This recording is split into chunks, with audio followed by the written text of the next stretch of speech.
కొలసీలకు వ్రాసిన పత్రిక 2వ అధ్యాయము. మీ కొరకును లవోదికియ వారి కొరకును శరీర రీతిగా నా ముఖము చూడని వారి అందరి కొరకును నేను ఎంతగా పోరాడుచున్నానో మీరు తెలుసుకున కోరుచున్నాను. వారు ప్రేమయందు అతుకబడి సంపూర్ణ గ్రహింపు యొక్క సకలైశ్వర్యము కలిగిన వారై దేవుని మర్మమయ్యున్న క్రీస్తుని స్పష్టముగా తెలుసుకున్న వారై తమ హృదయములలో ఆదరణ పొందవలనని వారందరి కొరకు పోరాడుచున్నాను. బుద్ధి జ్ఞానముల సర్వ సంపదలు ఆయన యందే గుప్తములయ్యున్నవి. ఎవడైనను చక్కని మాటల చేత మిమ్మను మోసపరచకుండునట్లు ఈ సంగతిని చెప్పుచున్నాను.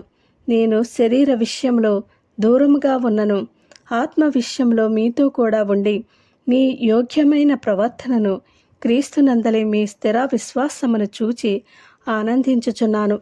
కావున మీరు ప్రభువైన క్రీస్తు యేసును అంగీకరించిన విధముగా ఆయన యందు వేరు పారిన వారై ఇంటి వలె కట్టబడుచు మీరు నేర్చుకునిన ప్రకారముగా విశ్వాసమందు స్థిరపరచబడుచు కృతజ్ఞతాస్థుతులు చెల్లించుట యందు విస్తరించుచు ఆయన యందుండి నడుచుకునిడి.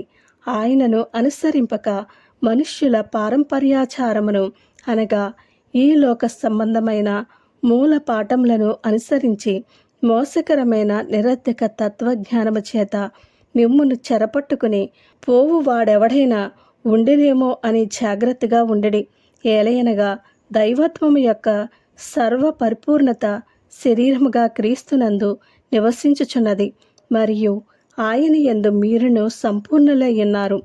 ఆయన సమస్త ప్రధానులకును అధికారులకును శిరస్సై ఉన్నాడు. మీరును క్రీస్తు సున్నతి యందు శరీరేచ్ఛలతో కూడిన స్వభావమును విసర్జించి ఆయన యందు చేతులతో చేయబడని సున్నతి పొందితిరి. మీరు బాప్తిస్మమందు ఆయనతో కూడా పాతిపెట్టబడిన వారై ఆయనను మృతులలో నుండి లేపిన దేవుని ప్రభావమందు విశ్వసించుట ద్వారా ఆయనతో కూడా లేచితిరి.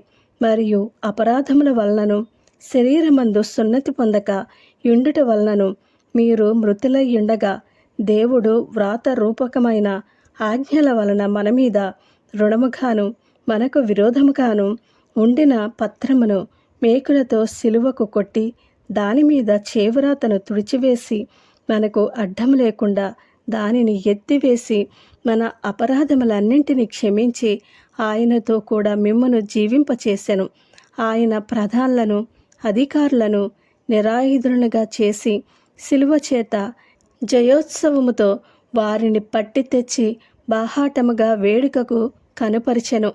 కాబట్టి అన్నపానముల విషయంలోనైనను పండుగ, అమావాస్య, విశ్రాంతి దినము అను వాటి విషయంలోనైనను మీకు తీర్పు తీర్చ నెవనికిని అవకాశమియ్యకుడి. ఇవి రాబోవు నాటి ఛాయయే గాని నిజ స్వరూపము క్రీస్తులో ఉన్నది. అతి వినయాసక్తుడై దేవదూతారాధన యందు ఇచ్చ కలిగి తాను చూచిన వాటిని గూర్చి గొప్పగా చెప్పుకొనుచు తన శరీర సంబంధమైన మనస్సు వలన ఊరక ఉప్పొంగుచు శిరస్సును హత్తుకొనని వాడెవడను మీ బహుమానమును అపహరింపనీయకుడి. ఆ శిరస్సు మూలముగా సర్వ శరీరము కీళ్ల చేతను నరముల చేతను పోషింపబడి అతికబడినదై దేవుని వలన కలుగు వృద్ధితో అభివృద్ధి పొందుచున్నది. మీరు క్రీస్తుతో కూడా లోకము యొక్క మూల పాఠముల విషయమై మృతి పొందిన వారైతే లోకములో బ్రతుకుచున్నట్టుగా మనుష్యుల ఆజ్ఞలను పద్ధతులను అనుసరించి చేత పట్టుకునవద్దు, రుచి చూడవద్దు, ముట్టవద్దు అను విధులకు మీరు లోబడనేలా అవన్నీ వాడుకున్నటి చేత నశించిపోవును.